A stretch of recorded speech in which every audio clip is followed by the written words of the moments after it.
This diagram shows a stark reality. By the UN Environment Programme's latest count, over $30 flow toward activities that degrade nature for every single dollar spent to protect it. For the past 10 years, the prevailing theory was simple: prove that natural ecosystems are profitable, investable assets, and the capital will naturally follow. That theory actually worked in practice. Over a decade, private investment in nature rose fivefold, accumulating to nearly $63 billion. But that momentum remains a rounding error against the harm. Wall Street can price nature, but the trillion-dollar gap is not closing. Making nature investable was the false finish line. That realization has physically moved the center of gravity in climate finance. Last week, the field closed its marquee events in the finance rooms of London and decamped to York for an ecological symposium. The consensus there established that the primary bottleneck holding back global climate finance is no longer about structuring the asset. The new binding constraint is legitimacy.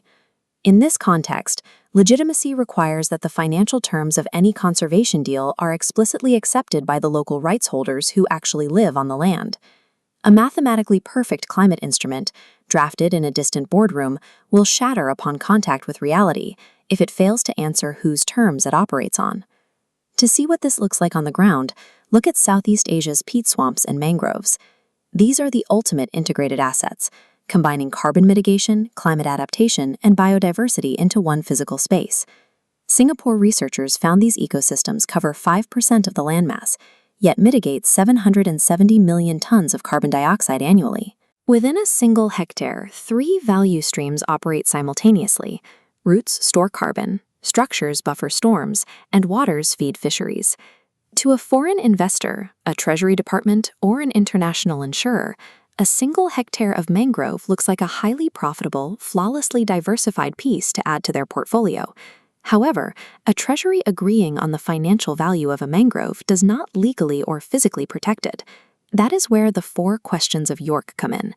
To survive, any new project must answer a strict checklist: who benefits, who decides, who pays, and what is missing. We are seeing this test applied to live, multi-million-dollar blue carbon proposals currently under review, like an ecosystem-based adaptation concept for the Gulf of Thailand. If a financial deal drops into this region without securing land tenure consent or establishing clear benefit-sharing mechanisms, the local community will reject it. Without explicitly mapping out these distributional facts, the underlying financial math is useless. The project simply lacks the local legitimacy required to operate.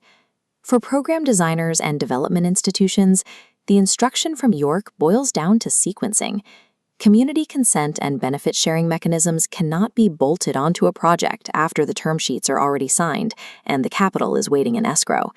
Instead, free, prior, and informed consent must be hardwired directly into the base layer of the accounting structure before any money arrives.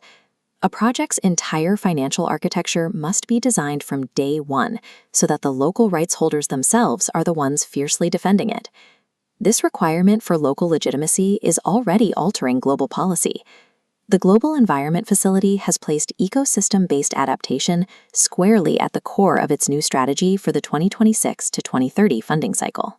The next test of this framework arrives at Climate Week NYC, which will act as the bellwether for whether corporate commitments to protect nature actually convert into deployed capital. Shortly after, at the UN Biodiversity Conference in Armenia, the multilateral version of York's questions will take the stage, putting who pays onto a binding treaty agenda.